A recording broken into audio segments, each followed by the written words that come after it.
नमस्कार दोस्तों, मैं धीरेन्द्र पुंडीर आप सभी का इस YouTube चैनल पर एक बार फिर से स्वागत करता हूं। मेरे साथ आज आप मेहमान को भी देख रहे हैं, इनको एक बार आपने बंगाल में भी देखा है। ये हैं विकास चंद्र जी। विकास चंद्र जी पूरे उत्तर प्रदेश को घूम रहे हैं। लगातार उन्होंने लोनी से शुरू किया हुआ ये सफ़र अलग अलग हिस्सों में 5 फेज को अच्छे से देखा है, कई सारे मुद्दों पर बात की।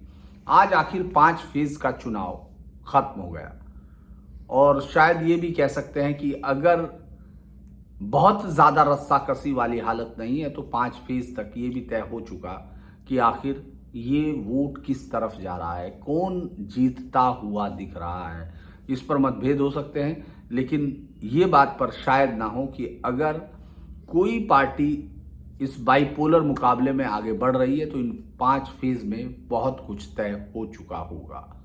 ये तो 10 तारीख को ही देखने में मिलेगा। आज भी अगर हम लोग वोटिंग की बात करें तो अलग अलग जिलों से अलग अलग बातें आती रही।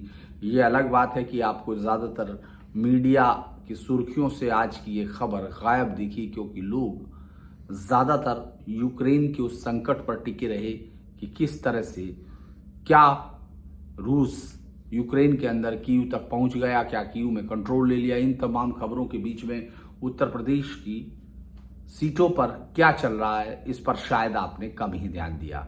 लेकिन एक मणिपुर में भी आज इलेक्शन हुआ, उस पर भी बहुत सारे लोगों ने बात नहीं की। लेकिन हम तो वापस यूपी पर ही आ रहे हैं।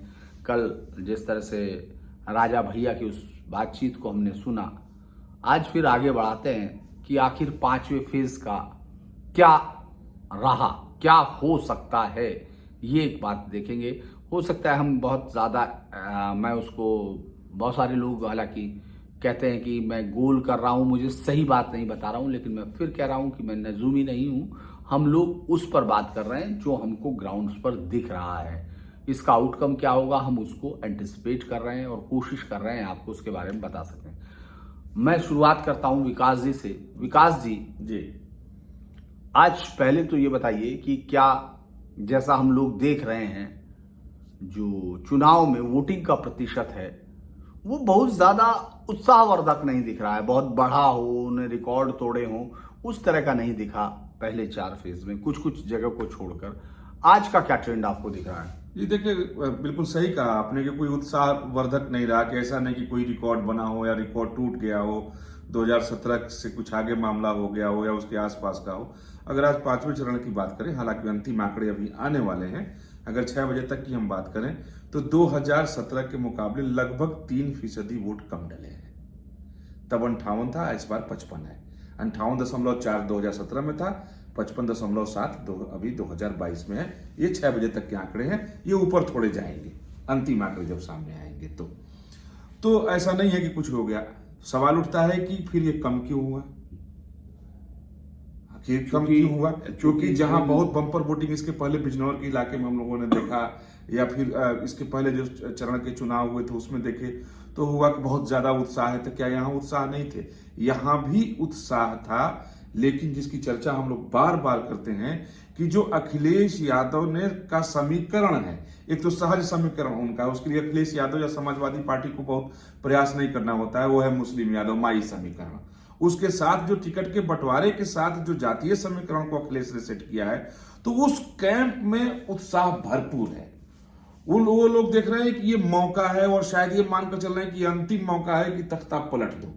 तो उधर तो उत्साह दिखता है, तो सुबह से भीड़ लगती है। और मुझे ऐसा लगता है कि जो परसेंटेज कम हुआ है या बहुत ज्यादा उत्साह नहीं दिखता है, कि जो भी ऐसा नहीं है कि बीजेपी के वोटर नहीं है, लेकिन मुझे लगता है कि परिवार में अगर 5 सदस्य हैं तो 3 आ रहे हैं, 2 घर पे ही हैं, यानी उनमें बहुत ज्यादा उत्साह नहीं है। जिसको सत्ता चाहिए उसमें निश्चित तौर पर उत्साह है। जिसके बल पे सत्ता को बचाए रखने की कोशिश बीजेपी कर रही है, योगी आदित्यनाथ कर रहे हैं, मुझे कहीं उस कैंप में बहुत ज्यादा उत्साह वोटों को लेकर के नहीं, वोट डालने को लेकर नहीं दिखा। अलबत्ता जैसा आप भी बार बार इस बात को कहते हैं और ये हर जगह दिखाई भी दे रहा है कि मोदी हो या योगी हो या बीजेपी हो, उसके खिलाफ कोई एंटी इनकम्बेंसी नहीं दिखाई देती है। मुझे तो कम से कम नहीं दिखाई देती है। वो लोग भी योगी के कामों की तारीफ करते हैं जो उसके धूर विरोधी हैं, लेकिन जैसे ही प्रत्याशी की बात आती है तो बीजेपी का कोर वोटर भी इस बार इनसे अलग दिखाई देता है।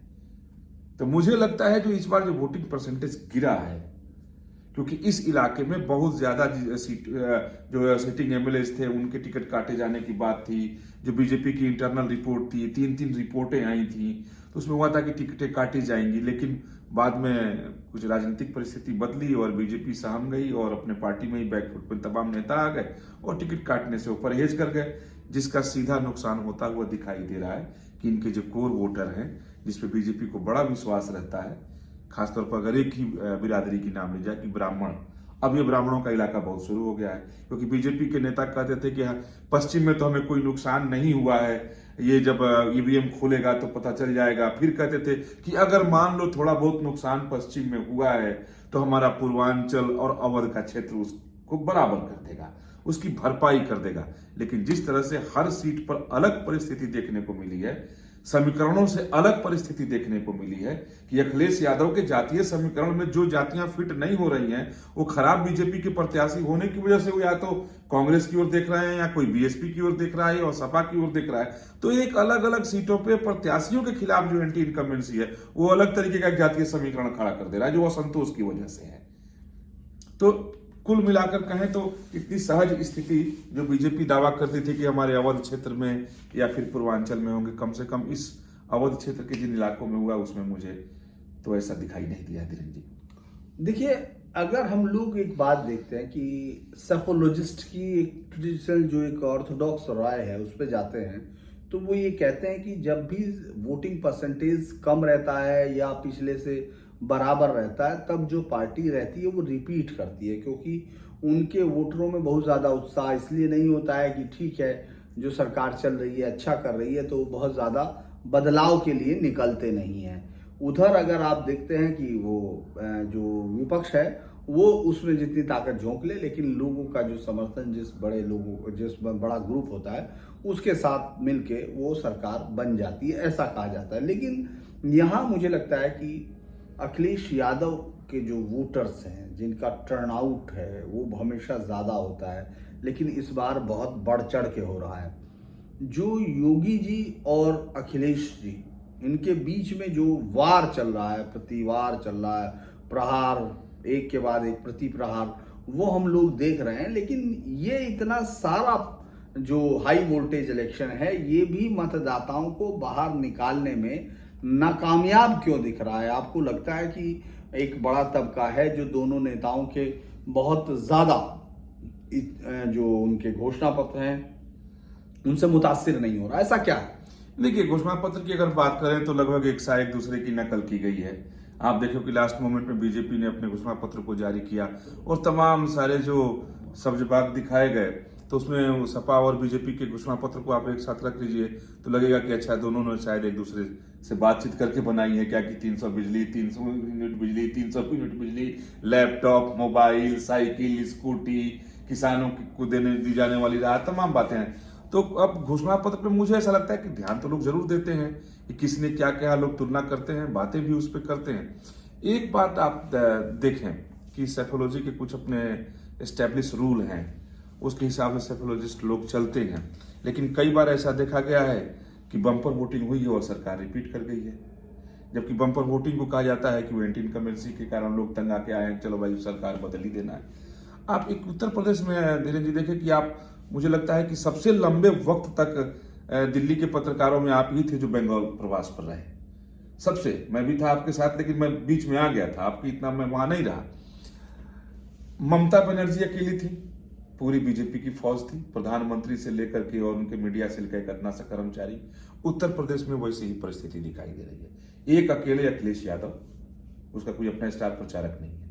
कुछ लोग आते हैं, निश्चित तौर पे आते हैं, लेकिन यहाँ प्रधानमंत्री से लेकर के और बीजेपी अध्यक्ष तक और तमाम केंद्रीय मंत्री और संगठन के लोग और अलग अलग, बीजेपी 6 भागों में पूरे प्रदेश को बांट दी संगठनिक आधार पर। उस 6 के अलग अलग प्रभारी बनाए गए, 6 चुनाव प्रभारी बनाए गए, 6 सह प्रभारी बनाए गए, मतलब क्षत्रिय 18 लोग को तो प्रभारी के तौर पर यहाँ उतार दिया गया। केंद्रीय मंत्रियों को अलग अलग पॉकेट्स बना करके 2, 3, 4 विधानसभा उसी जिम्मेदारी सौंप दी गई।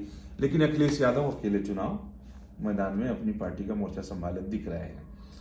तो कुछ कुछ मुझे लगता है कि वही बंगाल वाली पैटर्न है। खैर वो बंगाल की परिस्थिति राजनीतिक बिल्कुल अलग है।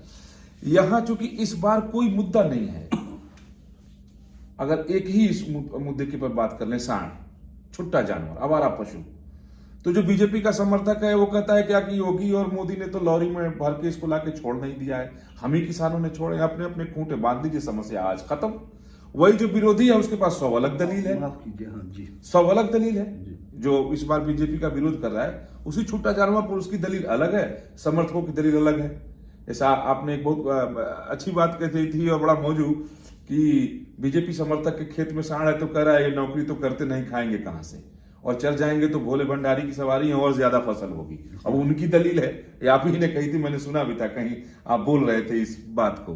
तो ऐसे लोग कहते इस बार कोई हिंदुत्व का कार्ड नहीं है, मोदी लहर नहीं है, शुद्ध रूप से जातीय समीकरण पर इस चुनाव को लड़ा जा रहा है।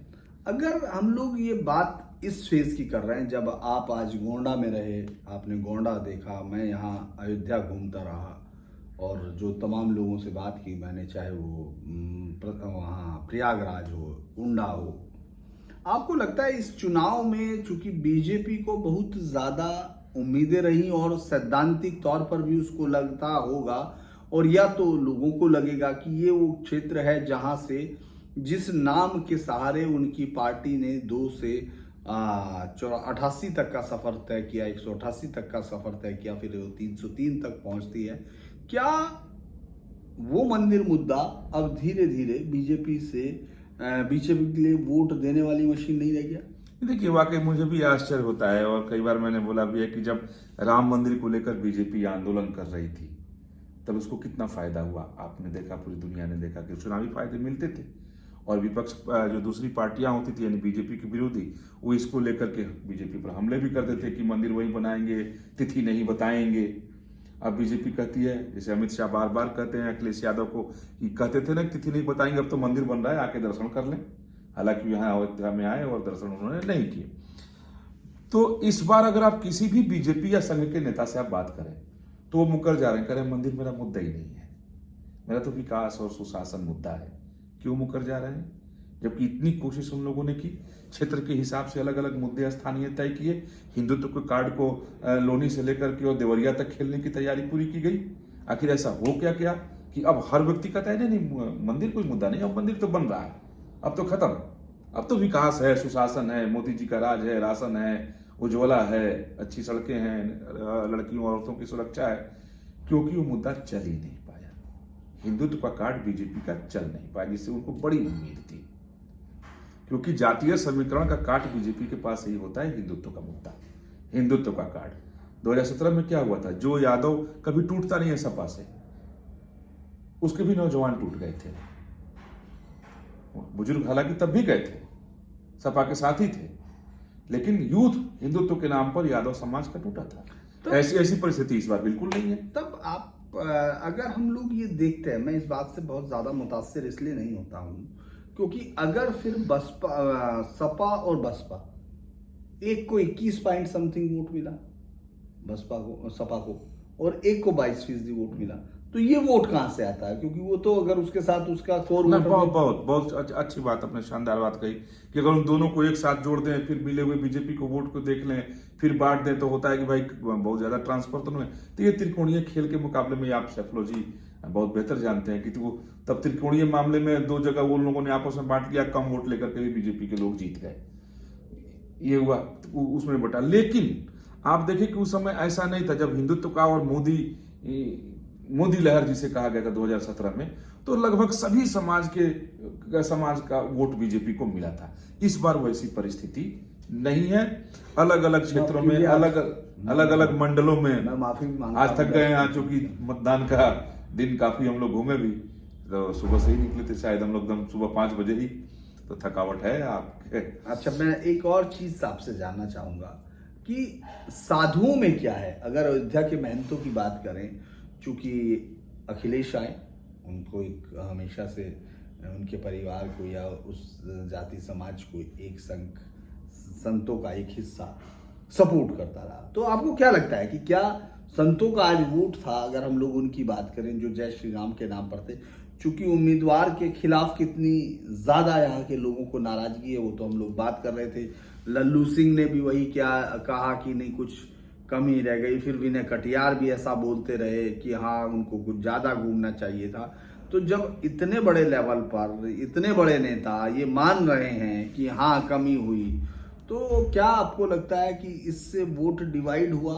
चाहे वो संतों के बारे में, क्या संतों में कोई खेमे आपको दिखाई? देखिए, आपको याद होगा कि जब इसी अयोध्या में राम जन्मभूमि को लेकर के गोलीकांड हुआ था, इसमें तमाम लोग मारे गए थे, तो उसके बाद एक अलग सी राजनीति चली, विश्व हिंदू परिषद पूरी ताकत से मैदान में था। तो कभी ये कल्पना नहीं की गई थी और सोचा भी नहीं जाता है, और हिंद सनातन परंपरा में मान्यता भी नहीं है कि किसी साधु महात्मा की जाति पूछी जाए। जाति न पूछिए साधु की। कहा गया कि जो व्यक्ति सन्यासी हो गया, बैरागी हो गया, उसकी जाति फिर रह नहीं जाती है। उस समय जब उसके बाद से परिस्थिति बदली तो मायावती भी जंग में कूद गई थी और दलित साधुओं की बात किया था उन्होंने। फिर मुलायम सिंह ने पिछड़े समाज के साधुओं को बहुत हद तक तोड़ करके अपना सम्मान भी करवा लिया था। आज वो टूटा हुआ साधु समाज आज के मतदान में दिखाई दिया। अच्छा, इसे अयोध्या में दिखाई दिया कि जो पिछड़े वर्ग से आते हैं, खास तौर पे अयोध्या में 5 ऐसे बहुत ही मतलब पहचान रखने वाले संत हैं जो यादव समाज से आते हैं। कौन एक दोगे आप नाम? ठीक है, अब चले जाएं, जैसे हनुमानगढ़ी से आगे बढ़ेंगे, बड़ी छावनी की ओर घूमें, 4-5 बड़े बड़े मंदिर हैं। इसमें से एक मंदिर परमहंस जी के साथ था आंदोलन समय। आज वो संत, हालांकि वो खुल करके ढिढोरा नहीं पीटे, जब संतों ने यहाँ फ्लैग मार्च किया था बीजेपी के समर्थन, पहली बार अयोध्या के इतिहास में हुआ कि राजनीति के लिए, वोट के लिए चुनाव में साधुओं ने, महंतों ने, संतों ने, पीठाधीश्वरों ने फ्लैग मार्च किया हो। तो इस बार हुआ, विश्व हिंदू परिषद ने कराया। आखिर परिस्थिति ऐसी क्यों उत्पन्न हुई? क्योंकि साधु समाज भी बट गया जाति के आधार पर। हालांकि 80% से ज्यादा बीजेपी को वोट पड़ा है, लेकिन जितने भी साधुओं ने, संतों ने वोट दिया है वो यहाँ के प्रत्याशियों को गाली दे के दिया है। कहा कि मेरी मजबूरी है कि अयोध्या से अगर बीजेपी हार जाए, तो साधुओं ने मुझसे कहा, तो यही अब सपा और कांग्रेस वाले कहेंगे कि देखो देखो, जब अयोध्या वाले को राम मंदिर से मतलब नहीं है तो ये बीजेपी वाले बिला वजह देश को गुमराह करते हैं। आप लगातार घूम रहे हैं, अलग अलग जगह भी मैं आपको देख रहा हूं, हम लोग जा रहे हैं। आपको क्या लगता है कि जो सबसे बड़ा मुद्दा बीजेपी के खिलाफ है, अगर पार्टी के, उसके खिलाफ क्या है और उसके हक में क्या है? बीजेपी के खिलाफ सबसे बड़ा मुद्दा प्रत्याशियों के खिलाफ एंटी इनकम्बेंसी है। विपक्ष में उतनी ताकत नहीं है जितना इनके अपने विधायक ही नुकसान पहुंचा गए। यानी उनसे गलत टिकटों का बंटवारा कर लें, या पार्टी सही ढंग से जो सर्वे नहीं करा पाई क्या, या जब कराकर मंगाई थी जो जानकारी हम लोगों को मिली कि पहले कि 140 लोगों के टिकट काटे जाएंगे, फिर आया कि नहीं 110 के काटे जाएंगे। लेकिन जैसे स्वामी प्रसाद मौर्य का मामला आया, शायद बीजेपी डर गई और टिकट नहीं काटी कि शायद सब लोग भाग के सपा में जाएंगे तो पार्टी का ऑरा खराब हो जाएगा। वो खराब होने से बचाने के चक्कर में आज विपक्ष जो नुकसान नहीं पहुंचा पा रहा है, इनके प्रत्याशी ही पार्टी को नुकसान पहुंचा दे रहे हैं। तो मुझे लगता है कि उतनी ताकत विपक्ष में नहीं जितनी खुद आज बीजेपी को अपने प्रत्याशियों की वजह से झेलनी पड़ रही है। दूसरी सबसे बड़ी बात मैं कहना चाहूँगा कि मेरा अनुभव है कि लगभग इस भारत के सभी राज्यों के असेंबली इलेक्शन को मैंने कवर किया है। कोई मुख्यमंत्री है जिसकी तारीफ भी की। योगी आदित्यनाथ एक वाहिद मुख्यमंत्री हमें मिले जिसके खिलाफ कोई एंटी इनकम्बेंसी मुझे नहीं दिख रहा है। हर आदमी तारीफ कर रहा है। यानी वही मोदी के, योगी की इतनी तारीफ, मुख्यमंत्री की इतनी तारीफ, मुख्यमंत्री के प्रति लोगों का विश्वास है, लेकिन सारे विश्वास जताने के बाद लोग कह रहे हैं कि वोट नहीं करेंगे क्योंकि प्रत्याशी गलत है, निकम्मा है, इसको क्यों टिकट दिया गया, सबक सिखाएंगे इस बार। 5वें फेज को आपने कैसे देखा? 5वें फेज देखिए, इनका गढ़ था। आज जहां हम लोग बैठे हुए बगल मंडल की बात करें तो 20 में से 18 सीटें 2017 में बीजेपी को मिली थी। गोंडा जिले की 7 सीटें बीजेपी को मिली थी, जो सुरक्षित सीट था, जिसको मायावती हमेशा दावा ठोकती रही, मनकापुर, वो भी बीजेपी जीती हुई थी। आज वहां की परिस्थिति है, गौरा विधानसभा क्षेत्र चले जाएं आप, करनेलगंज विधानसभा क्षेत्र चले जाएं आप, वहां बीजेपी प्रत्याशी का नाम सुनते ही जो लोग हैं, ठाकुर समाज के हों, ब्राह्मण समाज के हों, वो मुद्दे पे बात ही नहीं कर रहे हैं। कहा साहब समझ में आएगा, वोट दे देंगे, हम देना है दे देंगे। ऐसी तो बीजेपी के लिए कोई परिस्थिति नहीं थी। ये तो मुखर होकर बीजेपी के लिए बोलने वाले लोग थे। आज ऐसी क्या परिस्थिति है कि लोग बोल नहीं पा रहे हैं? गलत प्रत्याशी।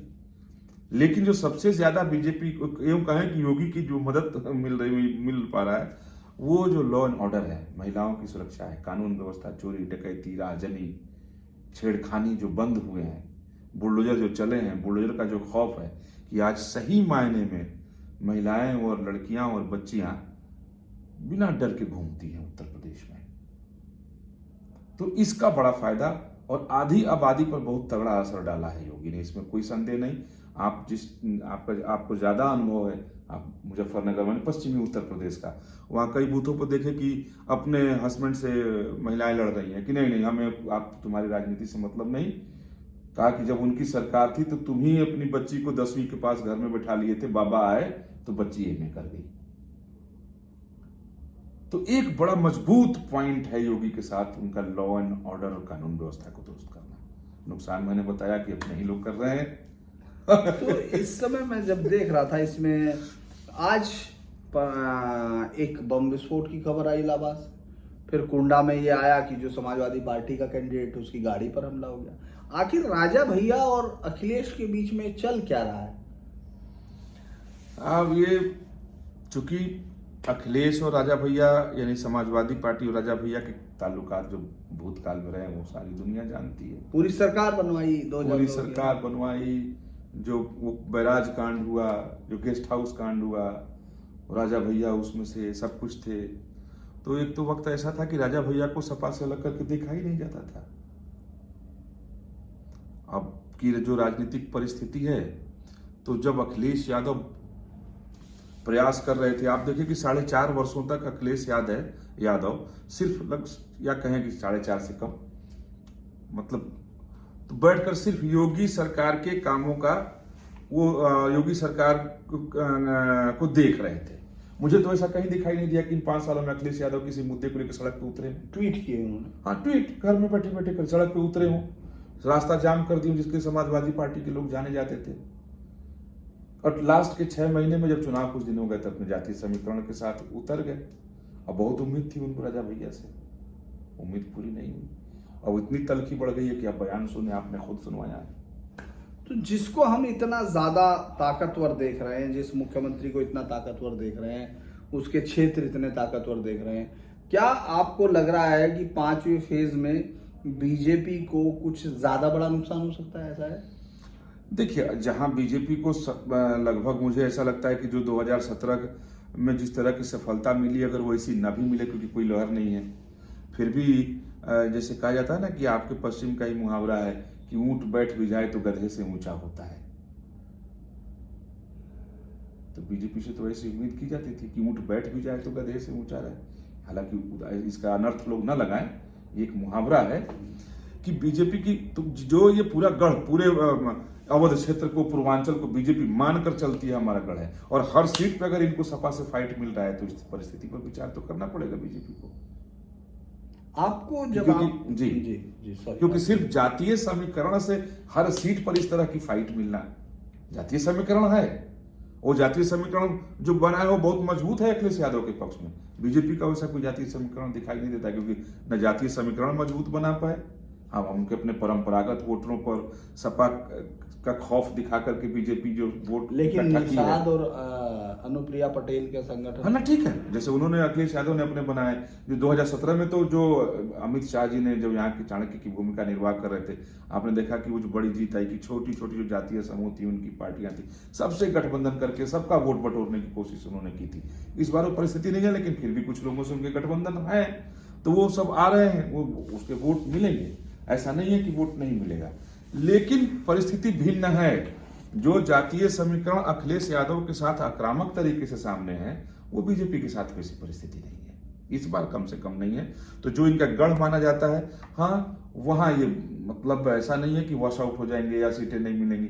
हाँ, लेकिन जो एक बीजेपी जो 5 साल तक यहाँ सरकार चलाई है, अवध क्षेत्र उनका गढ़ है, जितनी सीटें मिलनी चाहिए उतनी तो मुझे नहीं लगता कि उतनी सीटें मिलेंगी इनको। ऐसा क्या हुआ कि बीजेपी महज इतनी ताकतवर मुख्यमंत्री के बाद, ऐसे ताकतवर प्रधानमंत्री के बाद और ऐसे रणनीतिकार गृह मंत्री के बाद इस स्थिति में आ गई, जबकि अखिलेश के पास तो उनके चाचा, पिताई, उन सबको उन्होंने शामिल भी नहीं किया।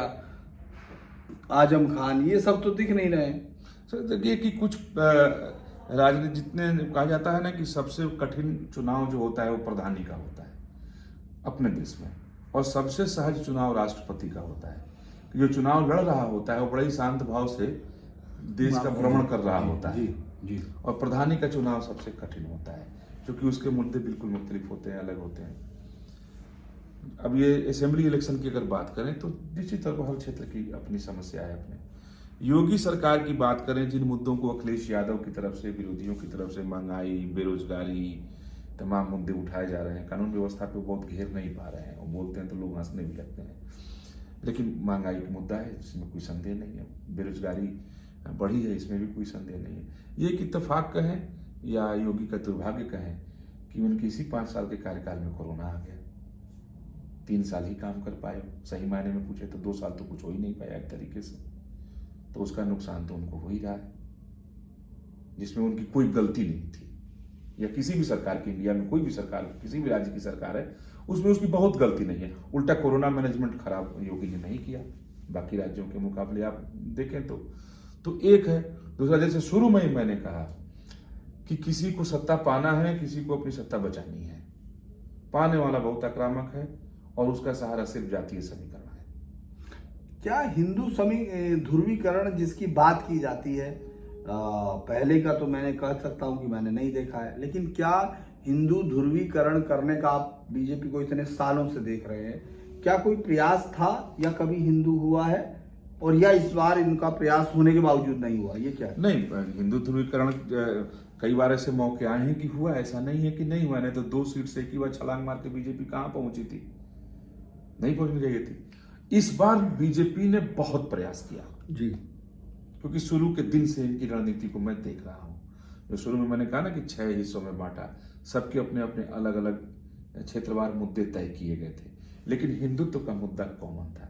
इनको बहुत उम्मीद था कि राम मंदिर जिस तरीके से भव्य बन रहा है, आप देखिए उसका कितना प्रचार प्रसार किया गया, डिजिटल वो डिस्प्ले लगाए गए, इलेक्ट्रॉनिक मीडिया में, अखबारों में, मैसेज के जरिए, और उसका सहारा किससे लिया गया? हिंदू जागरण मंच से, विश्व हिंदू परिषद, बजरंग दल, दुर्गा वाहिनी। बीजेपी सीधे फ्रंट फुट पे नहीं आई, सहारा संघ का मिला, संघ ने इसमें सहयोग किया। उसके बाद राम मंदिर के साथ साथ काशी विश्वनाथ कॉरिडोर,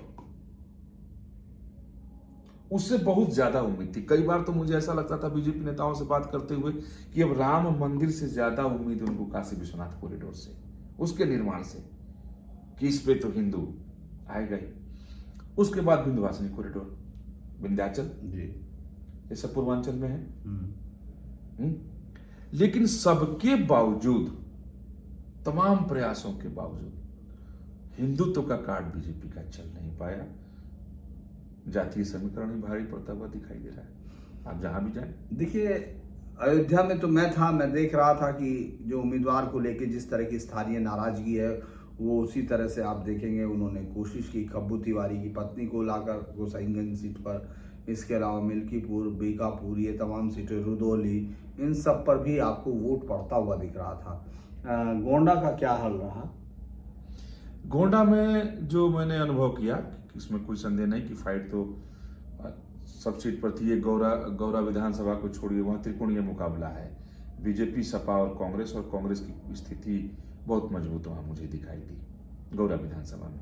कर्नलगंज में भी त्रिकोणीय मुकाबला बीएसपी की वजह से, लेकिन फाइट जो है वो आमने सामने सपा और बीजेपी। यानी कुल मिलाकर के गोंडा जिले की बात करें तो 7 सीटों पर, एक गौरा को छोड़ दें अगर, तो 6 सीटों पर बीजेपी की सीधी लड़ाई जो है वो सपा से।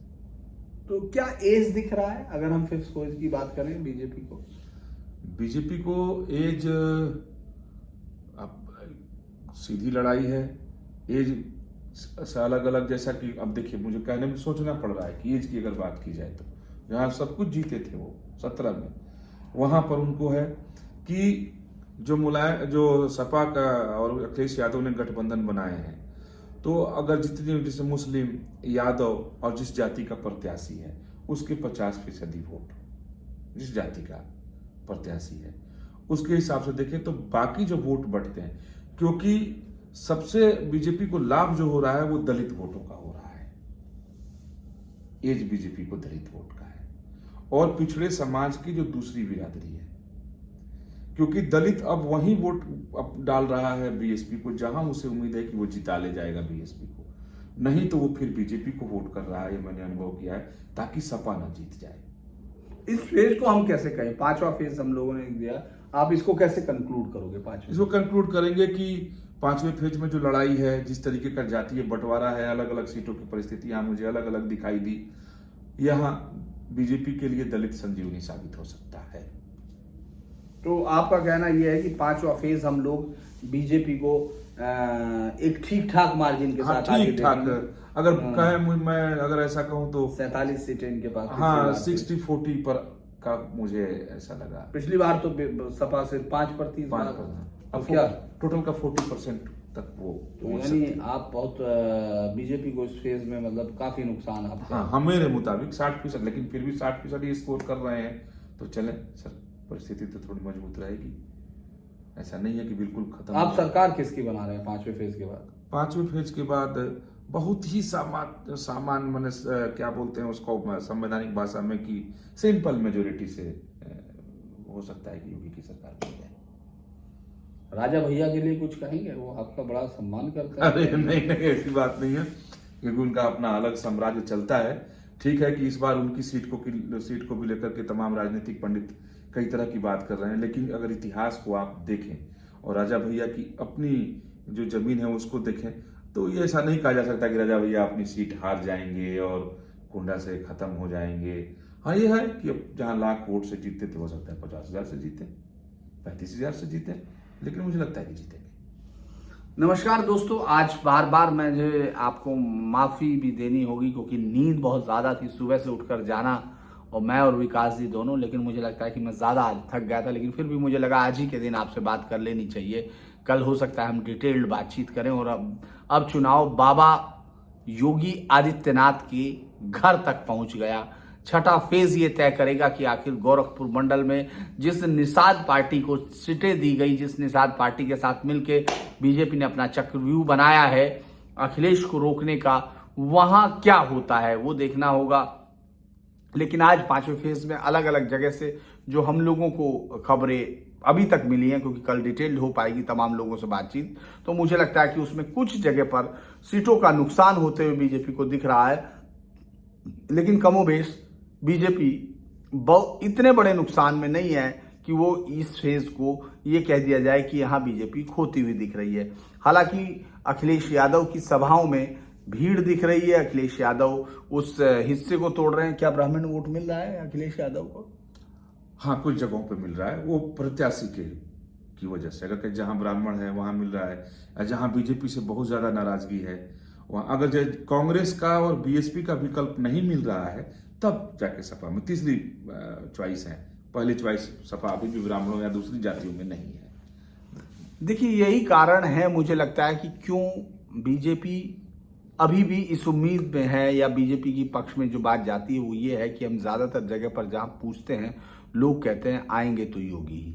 तो शायद यही वजह है कि अभी भी बीजेपी इतने तमाम जो उसके विधायकों के खिलाफ नाराजगी है, ये गुस्सा सिर्फ मुझे नहीं दिख रहा है, ये तमाम लोगों को दिख रहा है। आवारा पशुओं का मुद्दा जिसको एड्रेस कर लेना चाहिए था, क्योंकि सरकार की तरफ से कई हजार करोड़ रुपया इसमें लगभग दिया गया है, लेकिन जो करप्शन के इश्यूज अब आपको अफसरशाही से मिलते हैं। यानी मैं आज जब वहां घूम रहा था अयोध्या के उस राम की पैड़ी पर, अगर आप 1 साल पहले लगे पत्थरों को देखते हैं और बहन मायावती के लगभग 20 साल पहले 2007 के पीरियड में भी अगर आप चले जाएंगे तो 15 साल पहले लगे हुए पत्थरों को देखते हैं तो आपको अंतर समझ में आ जाएगा। काले पड़ते हुए पत्थर जो 1 साल के अंदर इतने गंदे भरे आपको दिखेंगे, वहां उनकी पत्थरों की सफाई दूसरी जगह दिखेगी। मुझे लगता है कि बहुत सारे इशू थे जिनको मुख्यमंत्री योगी आदित्यनाथ को हल करना था, और उनके समर्थक उम्मीद करते हैं कि सरकार उन्हीं की आ रही है तो उनको हल करने चाहिए। इसके बाद हम फिर कल बातचीत करेंगे। तब तक के लिए आप लोगों से विदा दोस्तों। अगर आपको ये पसंद आए तो आप इसको सब्सक्राइब कीजिए, शेयर कीजिए और इसको लाइक कीजिए। आज के लिए इतना ही, फिर मुलाकात होती है। शुक्रिया। तो विकास जी, धन्यवाद, नमस्कार।